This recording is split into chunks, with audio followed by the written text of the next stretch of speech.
Good morning sir. Good morning all of you. Workout तर झालेलंच आहे जबरदस्त. 400 ते 500 कॅलरीज तर बर्न झालेल्याच आहेत आणि त्या आता कॅलरीज तर आपल्या बर्न झालेल्या आहेत. आणि आता ज्या वेळेस आपण वर्कआउट करतो, टॉक्झिन्स शरीराच्या बाहेर काढतो, त्यावेळेस आपल्याला गरज असते सकस संतुलित आहाराची. आणि ती सर्वांनी घेतलं आहे का ते सांगायचं. त्यांनी आपापला फ्लेवर सांगायचा आहे. मी तर कुल्फी फ्लेवर घेतला आहे. तुम्ही कोणतं घेतले ते सांगायचे. आपापल्या फ्लेवरचे नावं सांगायचे. Yes. Good morning madam, rose flavour. Chocolate flavour. Good morning madam, mango flavour. Yes, तुम्हीही तुमचे फ्लेवर घेतले आहेत आणि मीही माझा फ्लेवर घेऊन आपला ज्यावेळेस अनुभव चालला होता तर त्यावेळेस मी माझा फ्लेवर घेत आणलेला आहे आणि तुम्ही घ्या. आणि ते कसं घ्यायचं आहे, हळूहळू बसून घ्यायचं आहे, एका ठिकाणी घ्यायचं आहे, धावपळ करत नाही घ्यायचं आहे. आणि आपण नाश्ता कसा करतो, चमच्याने समजा आपण पोहे घेतलेत आणि पोह्याने कसं स्पून आपण एक एक एक स्पून हळूहळू घेऊन तोंडामध्ये चावतो, सेम तसंच आपला आहार घ्यायचा आहे. यस, त्याच वेळेस आपल्या बॉडीला त्याचा पूर्ण बेनिफिट मिळणार आहे. ओके, तर चला आता आपण आजच्या प्राईम टाईमकडे जाऊयात.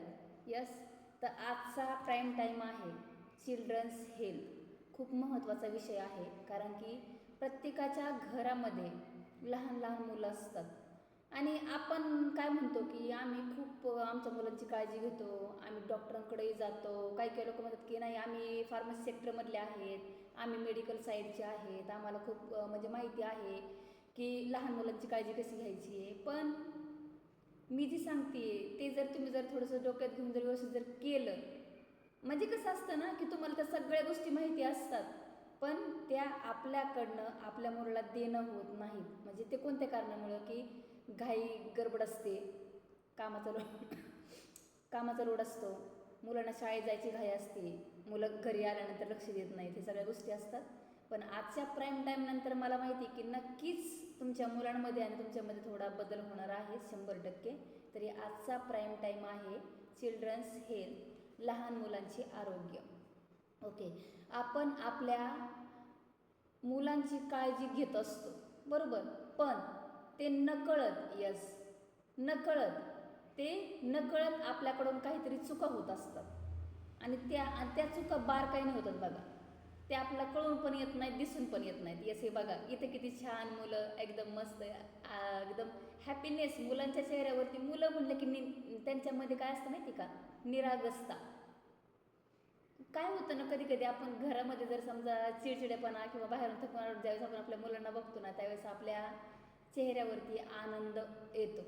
कशामुळं? मुलांमुळे येतो, निरागसतेपणामुळे येतो. पण मग काय होतं की लहान लहान मुलं असतात, त्यांना त्या गोष्टी कळत नसतात आणि त्या गोष्टी नाही का कळल्यामुळे पुढं पुढं काही काही गोष्टी होऊन जातात. यस, तर आहे ना, आपण बारकाईने हे करायचं, समजा निरीक्षण करायचं आहे की मुलांचं आरोग्य चांगलं ठेवण्यासाठी आपल्याला योग्य आहार, व्यायाम, झोप, मानसिक आरोग्य हे सगळ्या गोष्टीची गरज असते. ओके, आणि आरोग्य निरोगी नसेल तर होणारे आजार मुलांना आणि त्याच्यावरती उपचारही मी नंतर सांगणार आहे. 1 ते 16 वर्षापर्यंत लहान मुलं, त्यांचं वयच ते असतं 1 ते 16 वर्ष. ओके, आणि 1 ते 16 वर्षामध्ये लहान मुलांना आपण जर नकळत, आता हे बघा कसं आहे, खूप काही कारणं असतात त्याला, की समजा आता पावसाळा चालू आहे, पाऊस येणं, मुलं पावसामध्ये भिजणं किंवा बाहेर जाणं, क्लायमेट चेंज होणं, त्याने पण मुलांना सर्दी खोकला हे ते सगळं होतं.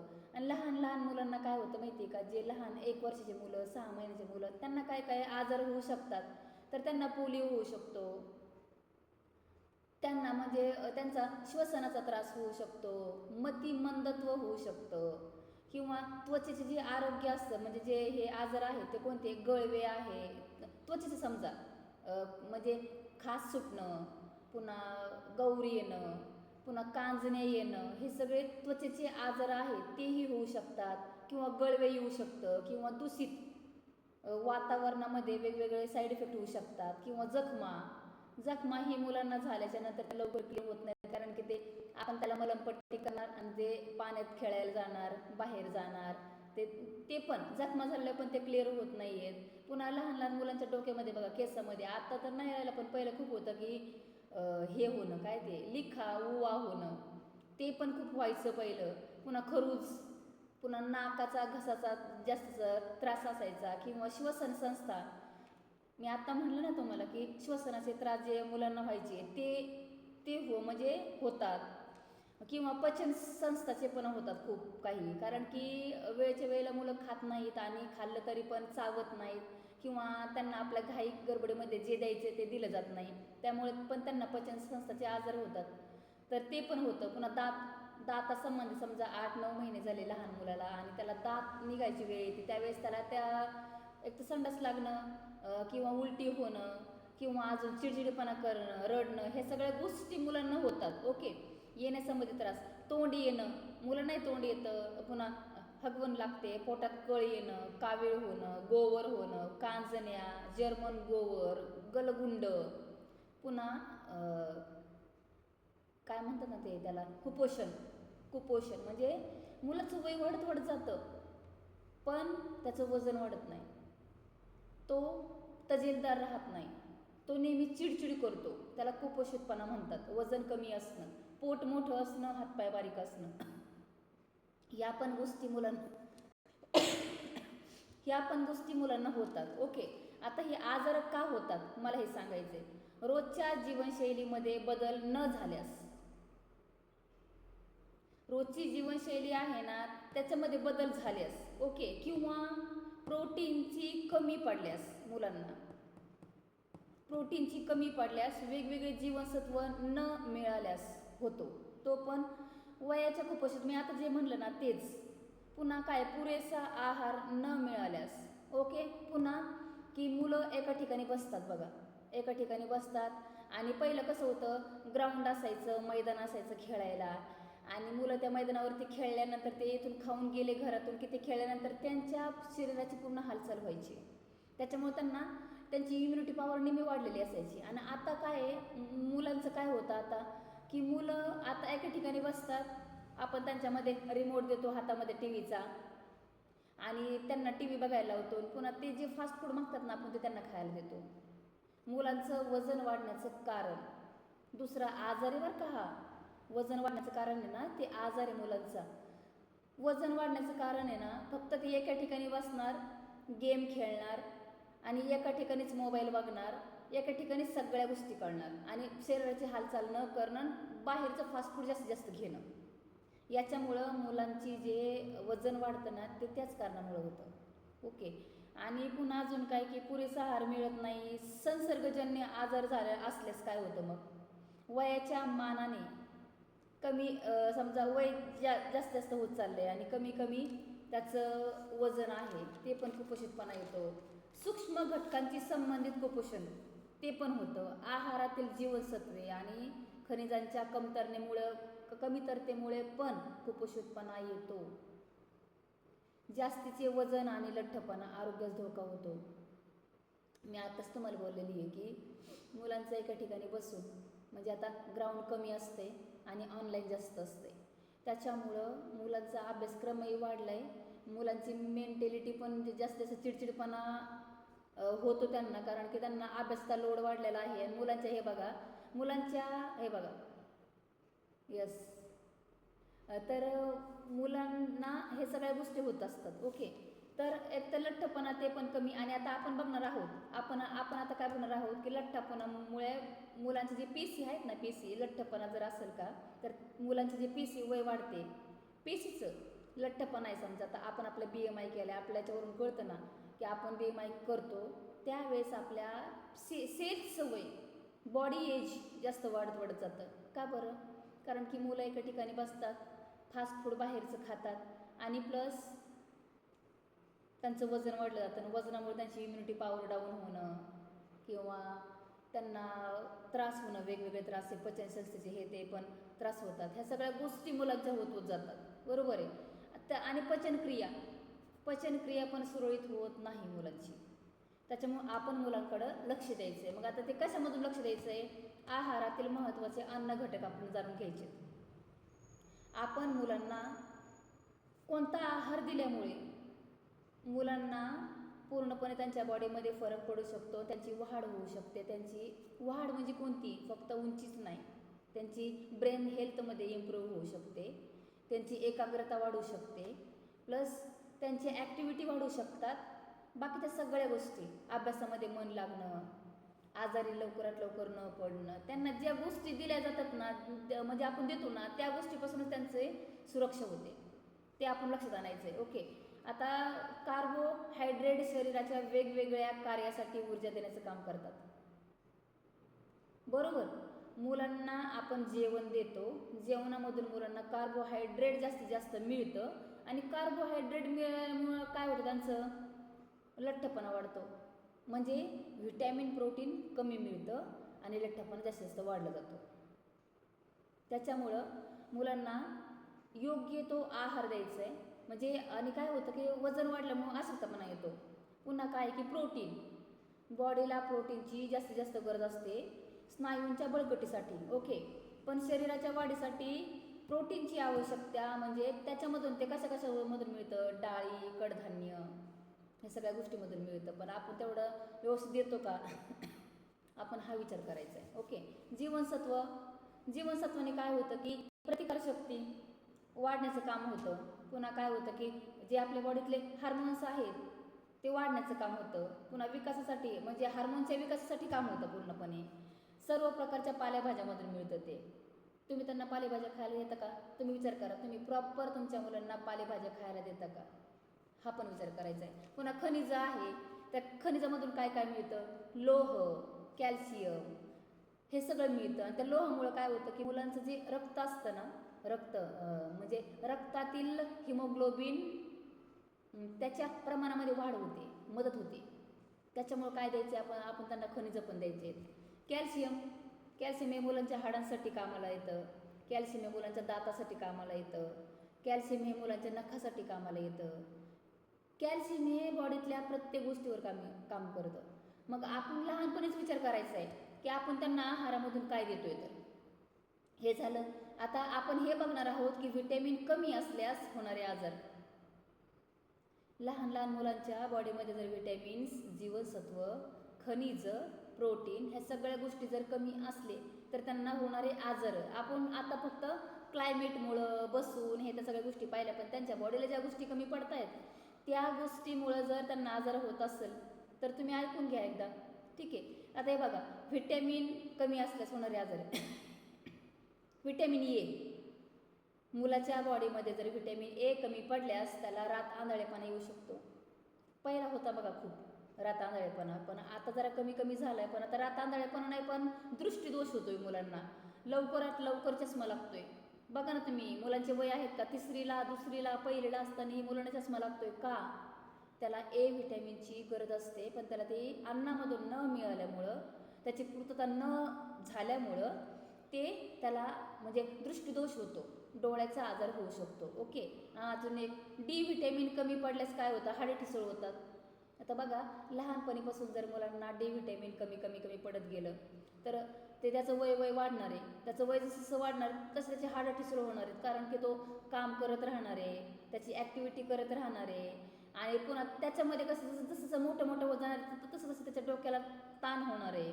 पुन्हा त्याच्या कामामध्ये जास्त वेग येणार आहे आणि त्याच्यामुळं काय होणार आहे की त्याचे जे हाडं आहेत ते ठिसूळ होत जाणार आहेत वयाच्या वाढत्या याच्यामुळं, ते पण होतं. मग ते हाडे पण ठिसूळ होतात. आता व्हिटॅमिन बी कमी पडल्यास काय होतं, नेहमी तोंड येतं. काही लोकांचं बघा, नेहमी तोंड येतं, नेहमी तोंडाला छल्ले पडणार, नेहमी तोंडाला म्हणजे असं काही खावड, असं जर काही थोडं तिखट खाल्लं तर आग होणं, हे तोंड येण्याचे लक्षण आहेत. पुन्हा किंवा गालावर चट्टेपट्टे येतात बघा लहान लहान मुलांच्या. आपण काय म्हणतो, स्किनचा जरा इश्यू आहे, डॉक्टरांकडे जाऊन यावं लागेल. तर व्हिटॅमिन बी भेटल्यामुळं गालावर चट्टेही येतात. ओके, पुन्हा व्हिटॅमिन सी कमी पडल्यामुळं काय होतं, इम्युनिटी पॉवर कमी होते, मुलांचा HB कमी होतो. इम्युनिटी पॉवर कमी होऊन मुलांचा HB कमी होतो. नंतर काही मुलांना त्यांचं हिमोग्लोबिन वाढवण्यासाठी डॉक्टर खूप काही गोष्टी सांगतात, तुम्ही हे खा, ते खा, ते खा, किंवा त्यांना HB वाढण्याच्या गोळ्या पण चालू असतात. कशामुळं? त्यांना व्यवस्थित आहार न मिळाल्यामुळं. ओके, आपल्याला जर असं वाटत असेल ना की आपल्या मुलांना निरोगी आयुष्य मिळावं, तर आपण एक करायचं आहे काय, आणि अजून एक आहे की काही कारणे आहेत मुलं आजारी म्हणजे आईची, हे बघा अजून एक कारण आहेत, 2-4 कारणं मी तुम्हाला अजून एक एक्स्ट्रामध्ये सांगते की मुलं आजारी का पडतात, की आईनी जास्त काळजी करणे, आणि आई जरी कामात असेल तरी आजी असते, आजोबा असते घरामध्ये, त्यांनी जास्त काळजी करणे, म्हणजे प्रमाणापेक्षा जास्त काळजी करतात ते, म्हणजे खाल्लंच नाही, आमचा मुलगा खातच नाही, लोकांची मुलं खातात, मग आपण जबरदस्तीने त्यांना घास भरवायचं काम करतो. पुन्हा दूध आहे, आता तू सकाळी दूध नाही पिला, मग त्याला थोडं कपभर द्यायचं, तर त्याला म्हणजे प्रमाणापेक्षा ग्लासभर दूध द्यायचं, ते त्याला सरत नाही, तो बळबळ पितो. असे काही गोष्टी असतात की, आणि एक आहे की थोडं आजारी पडलं की लगेच दवाखाना, मग डॉक्टर किंवा आयुर्वेद हे सांगते की मुलाला जर सर्दी झाली तर 3 दिवस त्याची सर्दी बाहेर पडणं हे महत्त्वाचं आहे. आपण काय करतो, लगेच डॉक्टरांकडे जाणार की लगेच गोळ्या औषधं आणणार की ते खाणार की लगेच त्याची सर्दी दाबली जाणार आहे. पण तुम्हाला माहिती आहे का की सर्दी जर झाली, मुलांना असो किंवा मोठ्यांना असो, सर्दी जर झाली, आपल्या बॉडीमधले जे टॉक्झिन्स आहेत ते कशाद्वारे बाहेर पडतात ते सांगू शकत नाही, आणि जे विषारी टॉक्झिन्स आहेत त्याला बाहेर पडायला वाट पाहिजे ना, आणि ते होणं महत्त्वाचं आहे, सर्दी होणं हे महत्त्वाचं आहे. पण कसं आहे, त्याला थोडंसं डिस्टन्स असणं महत्त्वाचं, अंतर असणं महत्त्वाचं आहे, 4 महिन्यातून 5 महिन्यातून असं. पण ते जर समजा लवकर झालं तर मग तो वेगळा हे झालं. पण समजा टायमिंग नाही किंवा त्याचा टायमिंग नसतो, पण 4-5 महिन्यानंतर वेळेनंतर जर सर्दी झाली तर ते होणं महत्त्वाचं आहे. लहान मुलांना तर वारंवार होते, ते बाकीच्या कारणामुळे होते, पण सर्दी त्याची दाबून धरायची नाही आहे. ओके, ह्या सगळ्या गोष्टीमुळं आणि दुधाचा अतिरेक, ह्या सगळ्या गोष्टीमुळं आपण काय करतो, मुलांकडे जास्त लक्ष म्हणजे एक तर अतिलक्ष देणं किंवा कमीत कमी. ओके, आता याच्यामध्ये योग्य जीवनशैली, यासाठी काय करायचं आपल्याला, मुलांना योग्य जीवनशैली द्यायची. म्हणजे काय करायचं आहे, त्यांना रोज सकाळी लवकर उठवायचं आहे. आता ठीक आहे 7 वाजता शाळा आहे मुलांची 7 वाजता शाळा आहे, तर मुलांची 7ला शाळा आहे, तर आपण त्यांना 5:30ला उठूयात किंवा 5:45ला उठूयात. पण त्यासाठी तुम्हाला लवकर झोपणं महत्त्वाचं. तुमची योग्य जीवनशैली आहे की नाही ते तुम्हाला चेक करायचं आहे. तुम्ही संध्याकाळी लवकर झोपताय का, तुम्ही सकाळी लवकर उठताय का, तुम्ही उठलं तर मुलं उठणार आहेत, तुम्ही केलं तर मुलं करणार आहेत, हे तर रिअल कंडिशन आहे. ओके, तर त्यासाठी काय, मुलांना लवकरात लवकर संध्याकाळी झोपी लावणं आणि सकाळी लवकर उठवणं, त्यांना योगा, व्यायाम, श्वसनाचे व्यायाम, हे सगळ्या गोष्टी त्यांना करायला लावायचे. त्यांची बॉडी ॲक्टिव्हिटी घ्यायची, आपणही करायची, त्यांची घ्यायची आहे. ओके, पुन्हा आहारामध्ये बदल, मुलांच्या डब्यामध्ये ज्यावेळेस तुम्ही फास्ट फूड देताय, कुरकुरे देताय, बिस्किट देताय, बाकी सगळ्या गोष्टी देताय, त्या कमी करा आणि त्यांना हेल्दी खाणं द्या. म्हणजे रोज सकाळी मुलांच्या डब्याला चपाती आणि भाजीच गेली पाहिजे. मग भाजी कोणती, पालेभाजी असू द्या, कोणतेही असू द्या, पण तीच गेली पाहिजे. किंवा जे आपला हेल्दी ब्रेकफास्ट असतो ते आपलं धपाटे असतात किंवा डाळी, वेगवेगळ्या डाळी असतात, त्या मिश्रित असतात, त्याचं थालीपीठ असतं. या सगळ्या गोष्टी, पण एक आहे, थालीपीठ बनवायचं म्हणजे काय त्याला चपचपीत तेल लावायचं ते नाही आहे. काही पराठे असतात, त्या पराठ्याला वरून तूप लावायचं. असे काही हेल्दी जे मुलांचा ब्रेकफास्ट आहे तोही त्यांना द्यायचा आहे. ओके, पुन्हा काय आहे की मैदानी खेळ, मुलांना मैदानी खेळ खेळायला लावायचे, आणि जे एका ठिकाणी जे मुलं बसून असतात त्यांची ॲक्टिव्हिटी वाढवायला लावायची आहे, आणि त्यांना बाहेरचं खाणं पिणं द्यायचं नाही आहे. पुन्हा त्यांचं रोज पोट साफ होतं आहे की नाही त्या गोष्टीकडे आपण लक्ष द्यायचं आहे. त्यांचं लहानपणी जर पोट साफ नाही झालं तर त्यांना मोठ्यापणी उष्णतेचा त्रास होऊ शकतो, पोटाचे विकार होऊ शकतात. त्यामुळं त्यांना पोट साफ होणं महत्त्वाचं आहे. किंवा पोट साफ नाही झालं तर आपल्याला माहिती आहे की पोट साफ नाही झालं तर रासायनिक चरबी मुलांच्या किंवा माणसाच्या शरीरामध्ये वाढत जाते, आणि त्यापासून लोकांना किंवा मुलांना, छोट्या मुलांना पित्त होतं बघा, पित्त होतं किंवा जळजळ होणं किंवा बद्धकोष्ठता, पोट साफ होत नाही, ह्या सगळ्या गोष्टी आहेत. रासायनिक चरबी जास्त वाढली तर बघा, आजकाल आजार वय बघत नाही आहेत, थायरॉइड होणं, कोलेस्ट्रॉल होणं, ह्या सगळ्या गोष्टी होतात. त्यामुळे आपण अगोदर जर सावध राहिलो तर ते बेटरच आहे ना, हे पण आहे. पुन्हा काय की जेवणाच्या पूर्वी मुलांनी हात धुतलेत की नाही ते आपण काळजी घ्यायची आहे. टॉयलेटहून जाऊन आले, मुलांनी हात धुतलेत का नाही, स्वच्छ हात धुतलेत का नाही, आपण काळजी करायची. मुलांचे नख कट करायचे, नखामध्ये कुठली घाण जाऊन बसू नये, आपण तो पण विचार करायचा आहे. आणि एक आहे, ह्या सगळ्या गोष्टीसोबत मुलांचं जे मानसिक आरोग्य देण्याचंही आपण काम करायचं आहे. म्हणजे त्यांच्या बुद्धीला चालना द्यायची, त्यांच्यासोबत आपण खेळायचं आहे, त्यांच्यासोबत वेगवेगळ्या ॲक्टिव्हिटी करायचे आहे, जे करून ते खुश होतील. आपण त्या गोष्टीकडे, पण आपण म्हणणार की आम्हाला एवढा वेळ नाही, आम्ही कामाला जातो, आम्हाला एवढा वेळ नाही. पण तुम्हाला जेवढा वेळ भेटतो तेवढ्या वेळेमध्ये तुम्ही मुलाचे संभाषण करा. आजकाल काय होते माहिती का, की तुम्ही ज्यावेळेस मुलं शाळेत जातात, आजकालची आई जी असते ती बाहेर कामाला जाते, कारण की आजकाल दोघांना काम केल्याशिवाय पर्याय नसतो. वडील पण जातात, संध्याकाळी आई वडील थकून येतात. आई वडील थकून आल्याच्या नंतर मुलं पण शाळेतून येतात. त्यांना वाटतं की आपल्या आईवडिलांनी आपल्याशी संभाषण करावं, आपल्याशी बोलावं, मन मोकळेपणाने बोलावं, आपलं विचारावं शाळेमध्ये काय ॲक्टिव्हिटी झाली आहे, कुठे काय झाली, कोण काय बोललं, हे सगळं विचारून घ्यावं. पण आई वडील घरी येतात, थकून येतात, आई कामाला लागते आणि वडील मोबाईल घेऊन बसतात. ओके, हे सगळ्या गोष्टी होत आहेत. आता मुलांच्या आवडीनिवडी सगळं छंद जोपासायचे. ओके, आणि ह्या सगळ्या गोष्टी त्यांना मिळत आहेत की नाही ते बघायचे आहेत. आपण ही काळजी घ्यायची मुलांची. आता तुम्ही म्हणताल की आता ह्या सगळ्या गोष्टी आहेत, त्यांना जीवनसत्व झालं किंवा समजा कॅल्शियम झालं, ह्या सगळ्या गोष्टी पुन्हा वेगवेगळे व्हिटॅमिन्स झालं, हे कशामधून आम्ही एका ठिकाणी कशामधून देऊ शकतो? सगळ्या पालेभाज्या आहेत त्या. तर आम्ही तर खूप वर्षापासून आमचे छोटे छोटे मुलं होते, आम्ही त्या मुलांना सकस संतुलित आहार द्यायचो. त्या सकस संतुलित आहारामध्ये ऑल व्हिटॅमिन्स आहेत, आम्ही ते मुलांना देतो, अजूनही देतो. त्याचा एक आपण व्हिडिओ प्ले करणार आहोत. येस, आणि त्या व्हिडिओमध्ये आपण बघणार आहोत की मुलं त्याचा आनंद कसा घेत आहेत. तर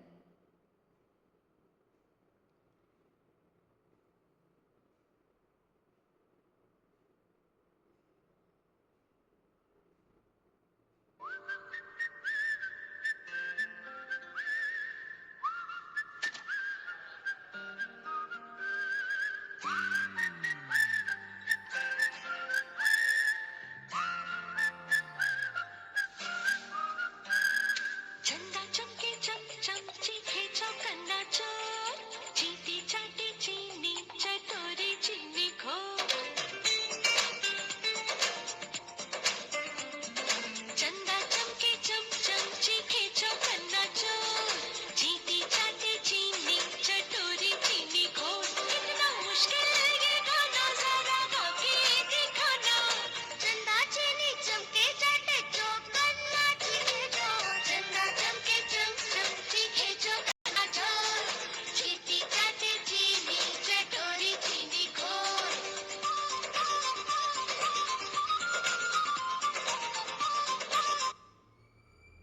येस, थँक्यू सो मच.